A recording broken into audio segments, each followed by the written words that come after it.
Dan saya Sultika Saputri dengan NIM 2011530. Saya Amsa Putri, NIM 20145. Video kami berjudul Dakwah Al-Quran. Selamat menyaksikan.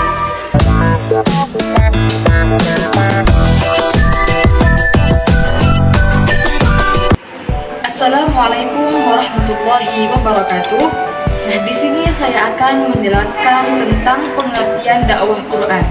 Nah, dakwah secara bahasa atau etimologi berasal dari kata bahasa Arab da'a yada'u da'watan, yang berarti menyeru, mengajak, dan memanggil. Nah, secara menurut istilah, dakwah ialah mengajak seseorang menuju ketaatan kepada Allah Subhanahu wa Ta'ala dengan garis lurus akidah, syariat, dan akhlak Islamiyah. Kemudian, pengertian Al-Quran. Al-Quran adalah kalam Allah yang mengandung mukjizat, diturunkan kepada Nabi dan Rasul melalui perantara malaikat Jibril, tertulis dalam mushaf, diriwayatkan secara mutawatir. Membacanya dinilai ibadah, dimulai dari surah Al-Fatihah dan diakhiri dari surah An-Nas. Selanjutnya, ruang lingkup dakwah. Nah, ruang lingkup dakwah ini terbagi menjadi 3. Yang pertama ada dakwah bil lisan, yang kedua dakwah bil kitabah, dan yang ketiga ialah dakwah bil hal. Nah, dakwah bil lisan ini ialah dakwah secara bertatap muka atau face to face kepada para audiens. Nah, kemudian dakwah bil kitabah yaitu dakwah secara tertulis. Seperti contoh ialah dakwah melalui sosial media. Nah, kemudian dakwah bil hal menurut Profesor Muhammad Quraish Shihab yaitu identik dengan pembangunan dan pengembangan masyarakat muslim.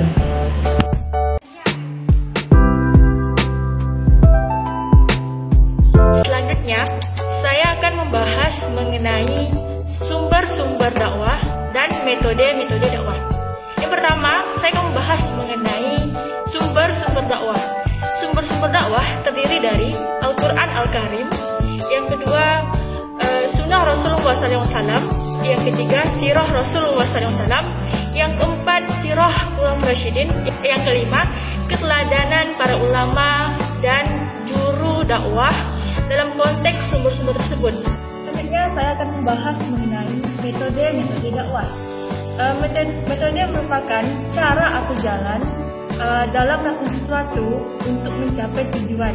Sedangkan metode dakwah adalah ilmu pengetahuan yang mempelajari tentang cara-cara berdakwah dengan tujuan supaya lebih efektif dalam berdakwah. Dalil mengenai dakwah atau metode dakwah itu terdapat dalam Quran surah An-Nahl ayat 125. Dalam ayatnya sebagai berikut.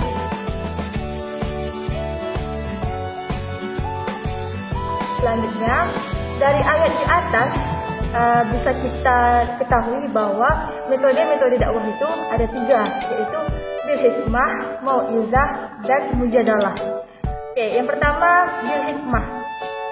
Kaidah dari bil hikmah dapat digunakan untuk menarik semua golongan sasaran dakwah baik dalam bentuk ucapan maupun perbuatan. Selanjutnya, menurut Muhammad Nasir itu menambahkan bahwa kaidah bil hikmah itu dalam praktiknya yang pertama mengenal sasaran dakwah, yang kedua mengenal harus berbicara atau diam, yang ketiga mencari titik persamaan, yang keempat mengamal kemurnian agama, yang kelima menyusun kata-kata yang tepat, yang keenam hikmah dalam menyatakan pembicaraan, yang ketujuh memberikan keteladanan. Selanjutnya saya akan menjelaskan mau'izah al-hasanah. Mau'izah al-hasanah adalah ucapan yang dapat memikat sasaran dakwah. Selanjutnya, mujadalah. Mujadalah adalah diskusi yang diikuti dengan alasan atau bukti yang benar.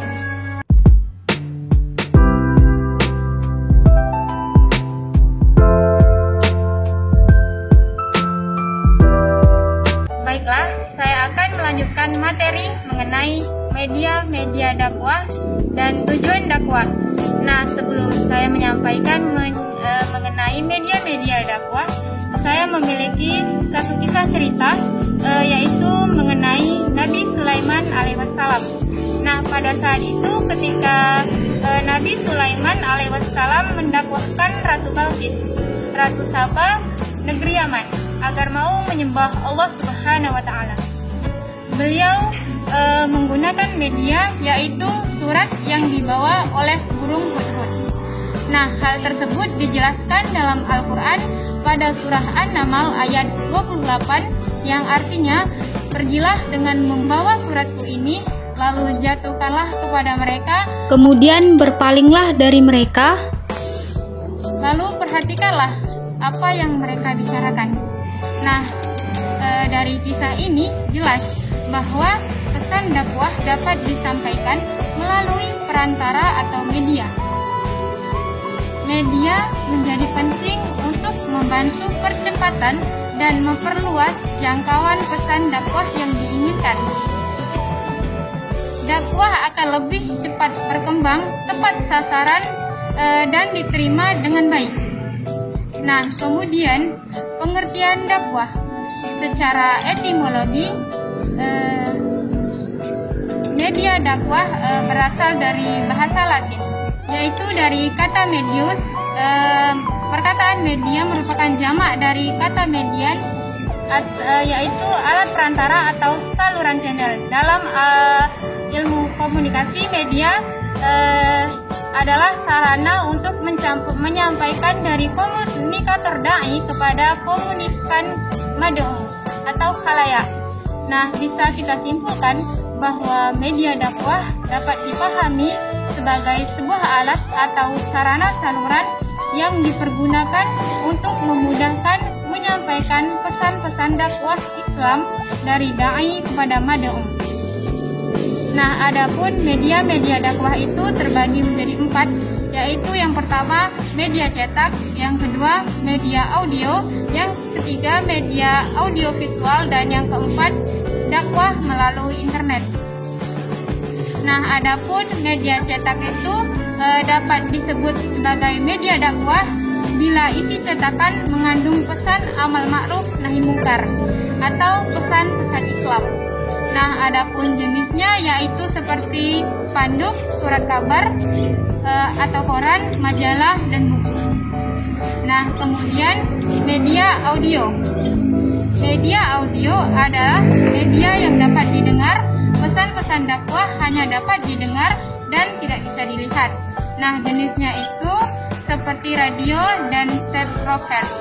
Nah, yang ketiga yaitu media audiovisual. Nah, media ini lebih banyak daya tariknya karena memiliki 2 dimensi, yaitu dapat didengar suaranya dan sekaligus dapat dilihat gambarnya. Adapun jenisnya yaitu seperti televisi, film, dan video kaset. Nah, yang terakhir yaitu dakwah melalui internet. Nah, pada saat ini peranan media dan sosial media dalam dakwah sangatlah penting. Dakwah tidak hanya dilakukan di masjid, tetapi juga dilakukan di internet. Nah, kenapa? Karena kebutuhan masyarakat akan informasi sudah menjadi kebutuhan pokok. Kemudian saya akan menjelaskan mengenai tujuan dakwah. Nah, tujuan dakwah yaitu sesuatu yang dapat dicapai setelah dakwah itu terlaksana. Sesungguhnya tujuan secara umum dari kegiatan dakwah sama dengan tujuan diturunkannya agama Islam itu sendiri, yakni sebagai rahmat bagi seluruh alam, rahmat lil alamin. Fungsi kerahmatan dari ajaran Islam disosialisasikan oleh pendakwah agar manusia mengenal Halim, mengikuti petunjuk-petunjuknya sehingga dapat memperoleh kebahagiaan di dunia maupun di akhirat. Nah, adapun tujuan dakwah itu dapat ditinjau dari 2 segi, yaitu dari segi mad'u dan dari segi materi yang disajikan. Nah, yang pertama yaitu tujuan terhadap mad'u. Nah, adapun tujuan terhadap mad'u dapat diklasifikasikan kepada individu atau pribadi, kepada keluarga dan masyarakat. Nah, ketiga klasifikasi tersebut bila dilihat dari tujuan dakwah, maka dakwah mempunyai tujuan yang berbeda.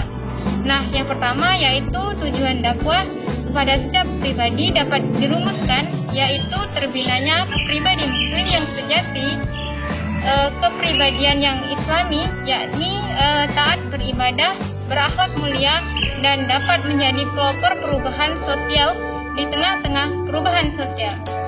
Nah, tujuan dakwah yang kedua yaitu untuk keluarga, dapat terbinanya keluarga yang menjalankan nilai-nilai Islam di dalam keluarga dan tetangga.